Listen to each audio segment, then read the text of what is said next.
Has llegado a este lugar donde las sombras susurran y los secretos nunca descansan. Si deseas seguir entrando a este mundo de oscuridad, deja tu like, suscríbete y cuéntame en los comentarios, ¿desde qué rincón del mundo me escuchas? Quizá no estés tan solo como crees.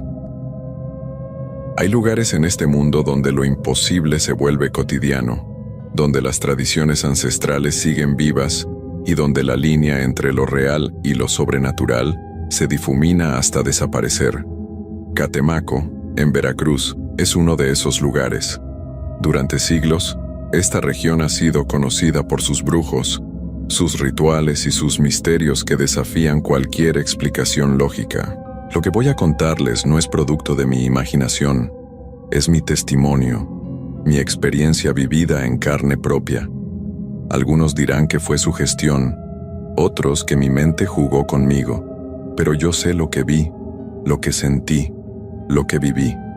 Y aunque han pasado años desde aquellos días terribles, aún despierto en las madrugadas con el corazón acelerado, recordando cada detalle de aquella pesadilla que marcó mi vida para siempre. Mi nombre es Roberto Hernández Morales. Soy originario de la Ciudad de México. Tengo 34 años y trabajo como periodista independiente.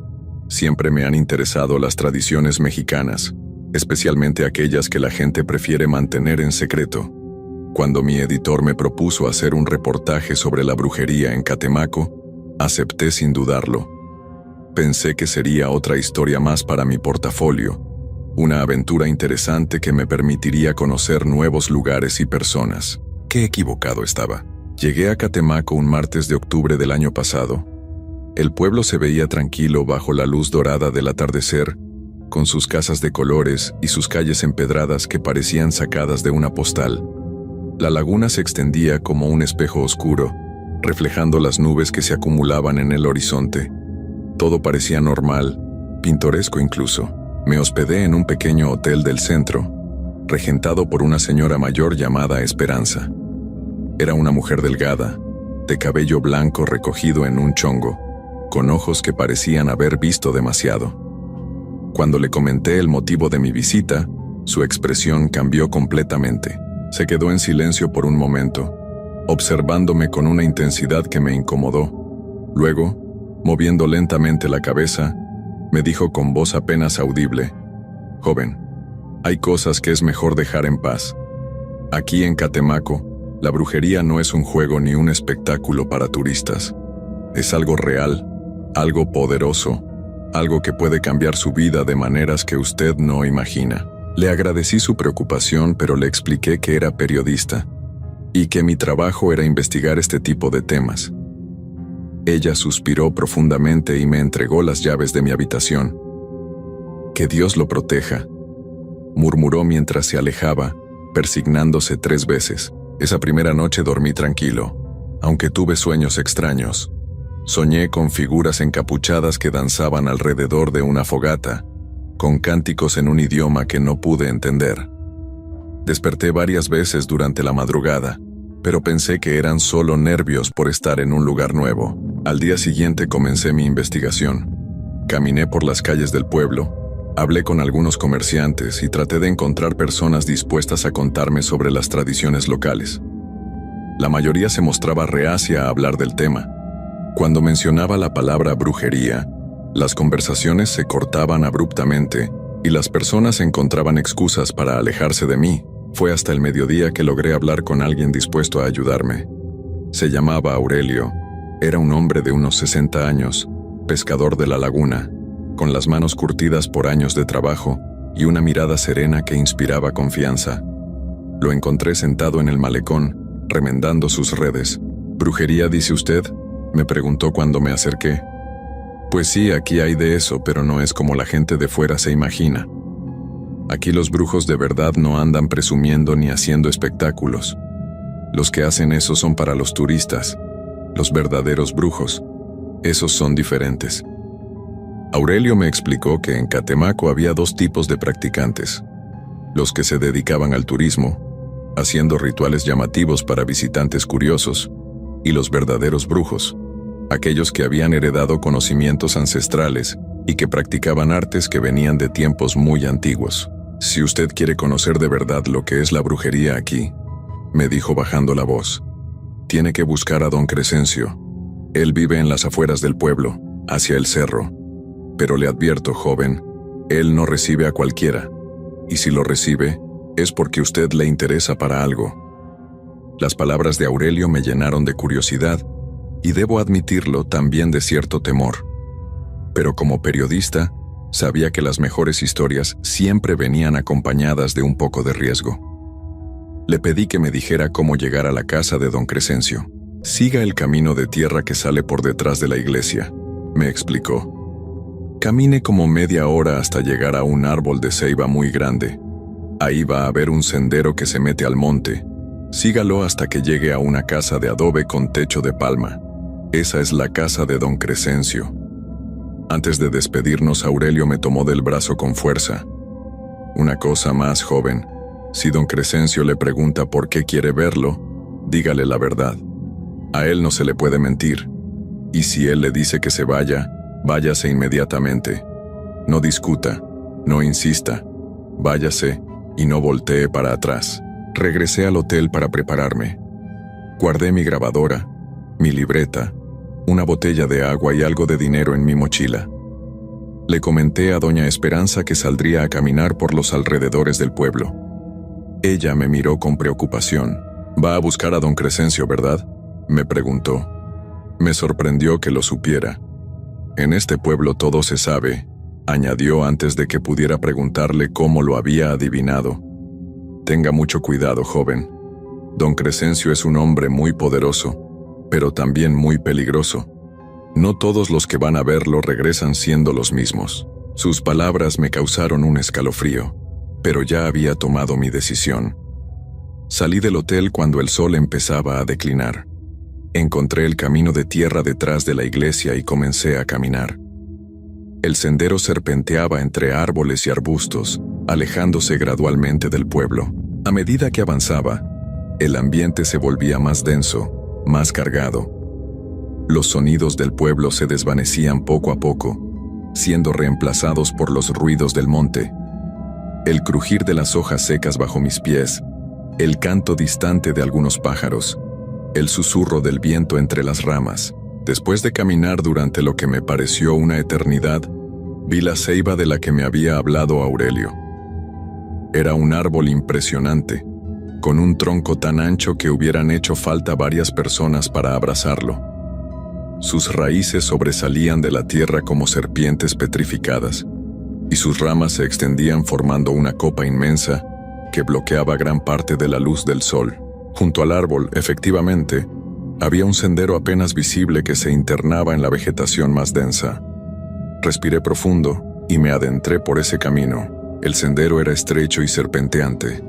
Las ramas de los árboles se entrelazaban por encima de mi cabeza, formando un túnel verde que apenas dejaba pasar la luz del atardecer.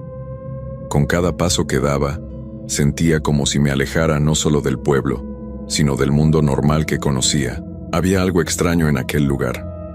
Los sonidos habituales del monte parecían apagados, como si la misma naturaleza contuviera la respiración. No se escuchaban insectos, ni pájaros, ni el movimiento de pequeños animales entre la maleza. Solo mis pasos sobre las hojas secas y el latido acelerado de mi corazón. Después de unos 20 minutos de caminar por aquel sendero silencioso, vi una luz tenue a lo lejos. Era el resplandor amarillento de una vela o una lámpara de petróleo que se filtraba entre los árboles. Aceleré el paso, ansioso por llegar a mi destino. La casa de don Crescencio apareció de repente ante mí, como si hubiera brotado de la misma tierra. Era exactamente como me la había descrito Aurelio. Una construcción de adobe con techo de palma, pequeña pero sólida, con una sola ventana y una puerta de madera oscura. La luz que había visto provenía de esa ventana. Lo que más me llamó la atención fue el jardín que rodeaba la casa. No era como los jardines normales. Había plantas que nunca había visto, con hojas extrañas y flores de colores intensos que parecían brillar con luz propia en la penumbra. Entre la vegetación colgaban objetos que no pude identificar: huesos de animales, piedras con símbolos grabados, muñecos hechos de trapo y paja. Me quedé parado frente a la casa durante varios minutos, reuniendo valor para acercarme. Finalmente, caminé hasta la puerta y toqué 3 veces con los nudillos. «Pase», dijo una voz desde adentro. Era una voz profunda, ronca, que parecía venir de las profundidades de la tierra. Empujé la puerta, que se abrió con un crujido prolongado. El interior de la casa estaba iluminado por varias velas que proyectaban sombras danzantes en las paredes. El aire estaba cargado de humo de copal y otros aromas que no pude identificar, dulces y penetrantes a la vez. Don Crescencio estaba sentado en una silla de madera al fondo de la habitación. Era un hombre muy mayor, con la piel curtida como cuero viejo y el cabello completamente blanco que le llegaba hasta los hombros. Sus ojos eran lo más impresionante, pequeños y negros, pero con una intensidad que me hizo sentir como si pudiera ver directamente dentro de mi alma. «Usted es el periodista de la ciudad», me dijo sin que yo le hubiera contado nada. «Roberto Hernández Morales, 34 años, viene de México. Quiere escribir sobre nosotros». Me quedé sin palabras. No había manera de que supiera quién era yo o por qué estaba allí. Nadie en el pueblo sabía mi apellido completo ni mi edad exacta. ¿Cómo sabe usted eso?», logré preguntarle. Don Crescencio sonrió, pero su sonrisa no llegó a sus ojos. «Aquí sabemos muchas cosas, joven Roberto. La pregunta es, ¿está usted preparado para saber lo que quiere saber?». Me acerqué lentamente y me senté en una silla pequeña que había frente a él. «Vengo a hacer una investigación sobre las tradiciones de brujería en Catemaco», le expliqué. «Quiero conocer la verdad detrás de las leyendas». «¿La verdad?», repitió don Crescencio, y su voz sonó como el eco en una cueva profunda. «La verdad es peligrosa, joven. La verdad cambia a las personas. Una vez que uno conoce ciertos secretos, ya no puede volver a ser el mismo. ¿Está seguro de que eso es lo que quiere?». Asentí con la cabeza, aunque por dentro comenzaba a sentir una inquietud creciente. Había algo en la mirada de aquel hombre, en el ambiente de la casa, en todo lo que me rodeaba, que me advertía que debería levantarme e irme de allí inmediatamente. «Está bien», dijo don Crescencio después de un largo silencio. «Le voy a contar sobre el verdadero poder que existe en estas tierras. Pero antes, necesito que usted haga algo por mí». «¿Qué cosa?», pregunté. Se levantó de su silla con movimientos lentos y caminó hasta una mesa donde había varios objetos extraños. Huesos, piedras, hierbas secas, pequeñas figuras talladas en madera. Tomó una vela negra y me la extendió. «Esta noche es luna nueva», me explicó. «Es la noche perfecta para que usted conozca de verdad lo que busca. Pero para eso, necesita participar en una ceremonia. Necesita encender esta vela en el lugar sagrado y quedarse allí hasta que amanezca». Tomé la vela. Era pesada y estaba tallada con símbolos que parecían moverse a la luz de las otras velas. Un escalofrío me recorrió la espalda al tocarla. «¿Dónde es el lugar sagrado?», pregunté. «En el centro de la laguna hay una isla pequeña», me respondió. «Nadie va allí porque dicen que está embrujada. Aurelio el pescador puede llevarlo, pero tendrá que pagarle bien y prometerle que no le dirá a nadie que él lo ayudó». Don Crescencio regresó a su silla y me miró fijamente. «Si usted hace esto, si pasa la noche en la isla con la vela encendida, yo le contaré todo lo que quiera saber. Le mostraré secretos que ningún periodista ha visto jamás. Pero le advierto una vez más, después de esta noche su vida nunca será la misma». Las palabras del viejo brujo resonaban en mi cabeza como un eco ominoso. Una parte de mí quería salir corriendo de allí, regresar al hotel, hacer mi equipaje y volver a la Ciudad de México. Pero la otra parte, la parte periodística, la parte curiosa, sabía que esta era la oportunidad de mi carrera. «Acepto», le dije, aunque mi voz temblaba ligeramente. Don Crescencio asintió lentamente. «Muy bien. Vaya a buscar a Aurelio antes de que oscurezca completamente. Dígale que don Crescencio lo manda. Él sabrá qué hacer. Y recuerde, mantenga la vela encendida toda la noche. Pase lo que pase, no deje que se apague. Su vida depende de eso». Salí de la casa del brujo con la vela negra envuelta en un trapo viejo. El sendero de regreso me pareció más corto, como si los árboles se apartaran para dejarme pasar más rápido. Cuando llegué al pueblo, ya había oscurecido completamente. Encontré a Aurelio en su casa, una construcción modesta cerca del malecón. Cuando le dije que don Crescencio me había mandado, su expresión cambió inmediatamente. Se puso pálido y se santiguó varias veces. ¿Qué le pidió que hiciera?, me preguntó con voz temblorosa. Le expliqué sobre la vela y la isla en el centro de la laguna. Aurelio se quedó en silencio durante varios minutos, mirando hacia la ventana donde se veía la superficie oscura del agua.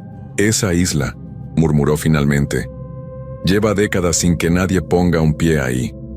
Dicen que en las noches se ven luces extrañas, que se escuchan voces de personas que no están allí. Los pescadores más viejos cuentan que hace muchos años, los brujos más poderosos hacían sus rituales más peligrosos en ese lugar. ¿Me puede llevar?», le pregunté. Aurelio suspiró profundamente. «Si don Crescencio se lo pidió, entonces no tengo opción. Él tiene maneras de saber si uno desobedece sus órdenes. Pero le va a costar 5,000 pesos, y usted va a tener que firmar un papel donde dice que yo no soy responsable de lo que le pase». Acepté sus condiciones. 1 hora después estábamos en su lancha, navegando lentamente hacia el centro de la laguna. La noche estaba completamente oscura, sin luna ni estrellas visibles. Solo se escuchaba el motor de la lancha y el agua golpeando contra el casco. «Ahí está», me dijo Aurelio señalando hacia adelante. En la oscuridad pude distinguir la silueta de una pequeña isla, no más grande que una cancha de fútbol, cubierta de árboles y arbustos. Parecía un lugar olvidado por el tiempo, envuelto en una atmósfera de misterio y peligro. Cuando llegamos a la orilla, Aurelio no quiso bajar de la lancha. «Lo voy a esperar aquí hasta que amanezca», me dijo. «Pero si veo algo extraño, me voy inmediatamente. Y si eso pasa, usted va a tener que nadar de regreso». Bajé a la isla con mi mochila, la vela negra y una caja de fósforos. El suelo estaba cubierto de hojas húmedas y ramas caídas. En el centro de la isla había un claro, como si alguien hubiera limpiado el terreno hace mucho tiempo. Encendí la vela negra. La llama era extraña, más alta y brillante de lo normal, y su luz tenía un tinte azulado que hacía que las sombras se vieran más profundas y amenazantes. Me senté en el suelo, en el centro del claro, con la vela frente a mí. Miré mi reloj. Eran las 10:30 de la noche. Tenía que esperar hasta el amanecer. Casi 8 horas en aquel lugar solitario y perturbador. Las primeras 2 horas pasaron sin mayores incidentes. Escuchaba los sonidos normales de la noche. El agua de la laguna golpeando suavemente contra la orilla de la isla, el crujir ocasional de alguna rama, el canto lejano de algunos insectos. Pero había algo más, algo que no lograba identificar. Era como un zumbido muy bajo, casi inaudible, que parecía venir de debajo de la tierra. Cerca de la medianoche las cosas comenzaron a cambiar. Primero fue la temperatura. El aire se volvió más frío, pero no era un frío normal. Era un frío que parecía penetrar hasta los huesos, que no tenía nada que ver con el clima de la región. Mis dientes comenzaron a castañear y me abracé tratando de conservar el calor corporal. Luego vinieron los sonidos. Al principio pensé que eran animales moviéndose entre los arbustos que rodeaban el claro, pero pronto me di cuenta de que no se trataba de ningún animal. Eran pasos humanos que caminaban lentamente alrededor de donde yo estaba sentado, manteniéndose siempre en la oscuridad, fuera del alcance de la luz de la vela. «¿Quién anda ahí?», grité hacia la oscuridad. Mi voz sonó débil y asustada, nada parecida al tono de confianza que pretendía proyectar. Los pasos se detuvieron. El silencio que siguió fue más aterrador que los mismos sonidos.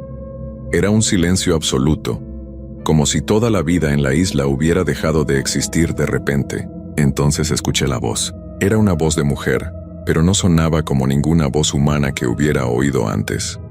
Era grave y susurrante, como si viniera de muy lejos o de muy adentro de la tierra. Hablaba en un idioma que no reconocí, con palabras que sonaban antiguas, primitivas. La vela comenzó a parpadear. Recordé las palabras de don Crescencio. No podía dejar que se apagara. Mi vida dependía de ello. Puse mis manos alrededor de la llama para protegerla del viento, pero no había viento. El aire estaba completamente inmóvil. La voz siguió hablando en aquel idioma extraño, y poco a poco pude distinguir que no era una sola voz, sino varias. Eran voces de mujeres, de hombres, de niños, todas mezclándose en una especie de coro fantasmal que me rodeaba por completo. Fue entonces cuando vi la primera figura. Apareció en el borde del claro, donde la luz azulada de la vela apenas llegaba.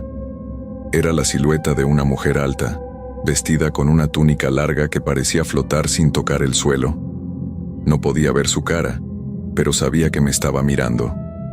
Podía sentir el peso de su mirada clavada en mí. Después aparecieron más figuras. Una por una, fueron surgiendo de la oscuridad hasta formar un círculo perfecto alrededor del claro. Hombres, mujeres, personas de diferentes edades, todos vestidos con túnicas de colores oscuros, todos inmóviles como estatuas, todos mirándome en silencio. Mi corazón latía tan fuerte que pensé que se me iba a salir del pecho. Las manos me temblaban tanto que la vela amenazaba con caérseme. Cerré los ojos con fuerza, esperando que cuando los abriera, las figuras hubieran desaparecido, pero cuando los abrí, no solo seguían ahí, sino que estaban más cerca. Habían avanzado varios metros hacia el centro del claro, manteniendo su formación circular.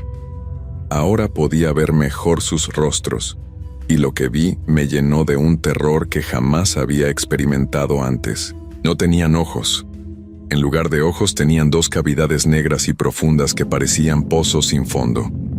Sus bocas estaban abiertas, pero no emitían sonido alguno. Sin embargo, las voces que escuchaba seguían resonando en el aire, como si vinieran de otra dimensión. Una de las figuras, un hombre alto con barba larga, levantó la mano y señaló directamente hacia mí. Entonces todas las voces se callaron al mismo tiempo, creando un silencio tan absoluto que podía escuchar mi propia respiración agitada y los latidos desesperados de mi corazón. El hombre comenzó a hablar. Esta vez sí pude entender las palabras, aunque su voz sonaba como si viniera de ultratumba. «Has venido a conocer nuestros secretos», dijo lentamente. «Has venido a profanar lo que debe permanecer oculto. Has venido a llevarte lo que no te pertenece». Yo solo quiero escribir una historia», logré decir con voz temblorosa. «Solo soy un periodista. No quiero hacerle daño a nadie». La figura se rió, pero su risa era como el sonido de huesos rompiéndose. Todos dicen eso al principio. Todos vienen con curiosidad, con sed de conocimiento. Pero una vez que conocen la verdad, una vez que ven lo que realmente somos, ya no pueden regresar a su mundo ignorante y tranquilo. Las otras figuras comenzaron a avanzar de nuevo. Ahora estaban tan cerca que podía sentir el frío que emanaba de sus cuerpos. La llama de la vela se hizo más pequeña, como si algo estuviera absorbiendo su energía. «Don Crescencio me mandó aquí», dije desesperadamente. «Él me dijo que viniera». «Don Crescencio», repitió el hombre, y todas las figuras se rieron al mismo tiempo. «¿Crees que Don Crescencio es tu protector? ¿Crees que él te salvará de nosotros?» Una de las mujeres se adelantó. Su rostro era el de una anciana, pero su piel era transparente y podía ver sus huesos a través de ella. «Don Crescencio nos envía visitantes de vez en cuando», dijo con voz áspera. «Gente curiosa como tú, que quiere conocer nuestros secretos. Él nos los trae como ofrendas». El mundo empezó a dar vueltas a mi alrededor. Todo empezaba a tener sentido de la manera más horrible posible. Don Crescencio no me había enviado allí para mostrarme la verdad sobre la brujería. Me había enviado para alimentar a estas criaturas, para satisfacer sus necesidades con mi alma o mi energía vital. ¿Qué quieren de mí?», pregunté, aunque parte de mí no quería conocer la respuesta. «Tu esencia», respondió la anciana, «tu fuerza vital, tu capacidad de existir en el mundo de los vivos. Nosotros llevamos décadas, algunos siglos, atrapados entre los mundos. Necesitamos energía fresca para poder manifestarnos, para poder actuar en el mundo físico. Y tú», añadió el hombre barbado, «has venido voluntariamente. Has encendido la vela que nos permite tocarte. Has completado el ritual que te convierte en nuestro. La vela se hizo aún más pequeña. Me di cuenta de que con cada palabra que decían estas criaturas, la llama perdía intensidad. Pronto se apagaría por completo, y entonces, no quería pensar en lo que pasaría entonces. «Esperen», grité. «Tienen que haber reglas, siempre hay reglas en estos casos. ¿Qué tengo que hacer para salir de aquí? ¿Cómo puedo liberarme?» Las figuras se quedaron en silencio, como si estuvieran consultando entre ellas telepáticamente. Finalmente, el hombre habló de nuevo. «Hay una manera», dijo lentamente, «pero requiere un sacrificio». «¿Qué clase de sacrificio?», pregunté, aunque tenía miedo de la respuesta. «Tienes que traernos a alguien más, alguien que tome tu lugar, alguien cuya esencia sea tan fuerte como la tuya, o más fuerte. Si haces eso, te dejaremos ir». Pensé inmediatamente en Doña Esperanza, en Aurelio, en las personas buenas que había conocido en Catemaco. No podía condenar a ninguna de ellas a este destino horrible. «No», dije con toda la firmeza que pude reunir. «No voy a lastimar a nadie inocente. Prefiero quedarme aquí». «Qué noble», se burló la anciana. «Qué heroico, pero no entiendes. No tienes opción. Una vez que amanezca, si la vela sigue encendida, el ritual se completará de todas maneras. Tu alma quedará atrapada aquí con nosotros, pero tu cuerpo regresará al mundo como un cascarón vacío. Vivirás, pero no serás tú. Serás uno de nosotros, haciendo la voluntad de don Crescencio en el mundo de los vivos». La llama de la vela era ya apenas un punto diminuto de luz. Miré mi reloj. Faltaban menos de 2 horas para el amanecer. 2 horas para encontrar una salida que no existía. 2 horas antes de convertirme en algo que ya no sería humano. Las figuras comenzaron a caminar en círculo alrededor de mí, más y más rápido, hasta que se convirtieron en una espiral de sombras y túnicas que giraba vertiginosamente. Sus voces se alzaron de nuevo en aquel cántico incomprensible, pero ahora podía sentir el poder de sus palabras, como si cada sílaba fuera un clavo que se clavaba en mi alma. La vela parpadeó una vez más y supe que estaba a punto de apagarse para siempre. En ese momento de desesperación absoluta, escuché algo que me llenó de una esperanza fugaz. El motor de una lancha acercándose a la isla. Era Aurelio que venía por mí. Tal vez había visto algo extraño, y había decidido rescatarme antes de que fuera demasiado tarde. «¡Aurelio!», grité con todas mis fuerzas. «¡Estoy aquí, ayúdame!». Pero las figuras espectrales solo se rieron. Su risa colectiva sonó como el viento atravesando un cementerio abandonado. «Nadie puede ayudarte ahora», dijo la anciana. «El ritual ya comenzó. Tu amigo pescador no puede ver ni escuchar nada de lo que está pasando aquí. Para él, solo eres un turista loco sentado solo en una isla, hablando con las sombras». Me di cuenta de que tenía razón. Los sonidos del motor se acercaban, pero las voces que gritaba hacia la laguna no recibían respuesta. Aurelio estaba ahí, pero estaba en un mundo diferente al mío. Un mundo donde estas criaturas no existían. La llama de la vela se hizo tan pequeña que casi desapareció. Las figuras espectrales se detuvieron en su danza circular y se acercaron más, tanto que podía sentir su aliento helado en mi cara. «Es hora», susurró el hombre barbado. «Entrega tu alma voluntariamente y el proceso será menos doloroso». «Nunca», murmuré, aunque sabía que mi resistencia era inútil. Entonces pasó algo inesperado. La vela, en lugar de apagarse, se encendió con una llama gigantesca que iluminó toda la isla como si fuera de día. Las figuras espectrales retrocedieron, cubriéndose con sus túnicas como si la luz les causara dolor físico. Por un momento pensé que había encontrado la salvación, pero pronto me di cuenta de que estaba equivocado. La llama gigante no era una señal de esperanza, sino la culminación del ritual. La vela había absorbido toda mi energía vital y ahora la liberaba de una sola vez, completando el proceso de transferencia. Sentí como algo vital se desgarraba dentro de mí. Era como si alguien estuviera arrancando hilos invisibles que conectaban mi alma con mi cuerpo. El dolor era indescriptible, no físico sino espiritual, como si estuvieran borrando mi propia existencia pedazo por pedazo. Las figuras espectrales comenzaron a cambiar. Sus túnicas se volvieron más sólidas, sus rostros más definidos. Estaban usando mi esencia para hacerse más reales, más capaces de interactuar con el mundo físico. Gracias, Roberto Hernández Morales, dijo el hombre barbado, y ahora su voz sonaba casi humana. Tu sacrificio nos permitirá caminar de nuevo entre los vivos. Podremos cumplir los encargos de don Crescencio. Podremos influir en el mundo como no lo habíamos hecho en décadas. La anciana se acercó a mí. Ahora podía ver que tenía ojos, ojos que habían sido míos, ojos que me veían con una expresión de triunfo y satisfacción. Tú ocuparás nuestro lugar aquí, me dijo con una sonrisa terrible. Esperarás en esta isla hasta que don Crescencio traiga al próximo visitante curioso. Y entonces harás con él lo mismo que nosotros hicimos contigo. Quise gritar, quise correr, quise hacer cualquier cosa para escapar de aquella pesadilla, pero mi cuerpo ya no me obedecía. Era como si fuera un espectador dentro de mi propia piel, incapaz de controlar mis movimientos o mi voz. La vela se apagó de repente, sumergiendo la isla en una oscuridad absoluta.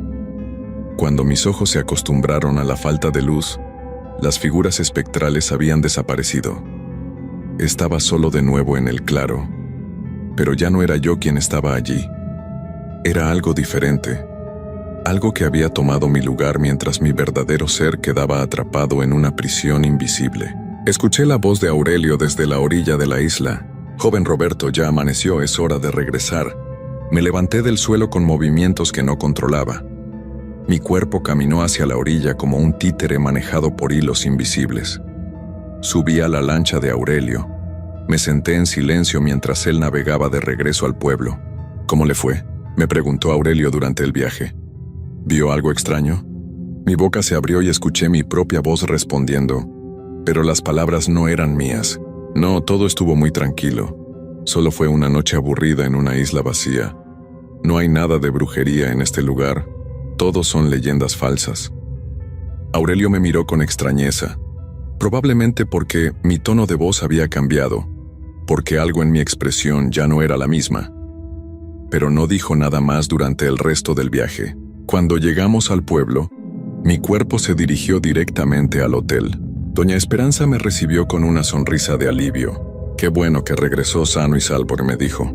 ¿Cómo le fue con don Crescencio? Muy bien, respondió mi voz sin que yo pudiera controlarla. Me enseñó muchas cosas interesantes. Ya tengo todo el material que necesito para mi reportaje. Doña Esperanza me miró fijamente durante varios segundos. Sus ojos se llenaron de una tristeza profunda, como si supiera exactamente lo que había pasado. Ya veo, murmuró finalmente. Bueno, espero que haya valido la pena. Mi cuerpo subió a la habitación, empacó mis cosas y pagó la cuenta. A las pocas horas estaba en un autobús rumbo a la Ciudad de México, pero yo no estaba realmente allí. Yo había quedado atrapado para siempre en aquella isla, esperando al próximo visitante curioso. Han pasado varios meses desde entonces. Mi cuerpo ha regresado a su vida normal en la ciudad, ha entregado artículos a diferentes revistas, ha seguido trabajando como si nada hubiera pasado, pero las personas más cercanas a mí notan que algo ha cambiado. Dicen que ya no soy el mismo, que hay algo frío en mi mirada, algo ausente en mi sonrisa, y tienen razón. El Roberto que conocían se quedó en Catemaco para siempre. Ahora, mientras las criaturas que han tomado mi lugar escriben estas líneas usando mis manos, yo observo impotente desde mi prisión espiritual. Veo cómo han comenzado a usar mi identidad para atraer a más víctimas, para expandir la red de don Crescencio más allá de los límites de aquel pueblo maldito. Esta historia que están leyendo no es realmente mía, es de ellos, escrita con mi voz para cumplir algún propósito oscuro que no logro comprender completamente. Tal vez sea para encontrar a la próxima víctima, tal vez sea para advertir a otros, o tal vez sea simplemente para burlarse de mí, para recordarme mi propia estupidez y arrogancia, porque eso fue lo que me perdió. La arrogancia de creer que podía investigar fuerzas que estaban más allá de mi comprensión, la vanidad de pensar que era lo suficientemente inteligente para enfrentarme a secretos que habían permanecido ocultos durante siglos. Si alguien está leyendo esto y siente curiosidad por visitar Catemaco, por conocer a don Crescencio, por adentrarse en los misterios de la brujería veracruzana, Les suplico que no lo hagan. No cometan el mismo error que yo cometí. No busquen respuestas a preguntas que es mejor no hacer, porque una vez que crucen esa línea, una vez que entren en ese mundo de sombras y rituales antiguos, ya no habrá regreso. Se convertirán en prisioneros de fuerzas que no comprenden, en títeres de voluntades que no conocen, en almas perdidas como la mía. Y mientras yo permanezco atrapado para la eternidad en aquella isla maldita, observando impotente cómo las criaturas que robaron mi vida continúan su trabajo diabólico, solo puedo esperar que mi advertencia llegue a tiempo a alguien que esté considerando seguir mis pasos. Aunque, siendo honesto, creo que ya es demasiado tarde. Si han llegado hasta aquí leyendo mi historia, si han sentido esa curiosidad irresistible por conocer más sobre los secretos de Catemaco, entonces ya están bajo la influencia de Don Crescencio y sus criaturas. Ya son parte del plan, y pronto, muy pronto, estarán compartiendo mi destino en aquella isla donde el tiempo se detiene y las almas quedan atrapadas para siempre, esperando a que llegue la siguiente víctima curiosa que quiera conocer la verdad detrás de las leyendas. Bienvenidos a mi infierno personal. Espero que disfruten su estancia tanto como yo he disfrutado la mía.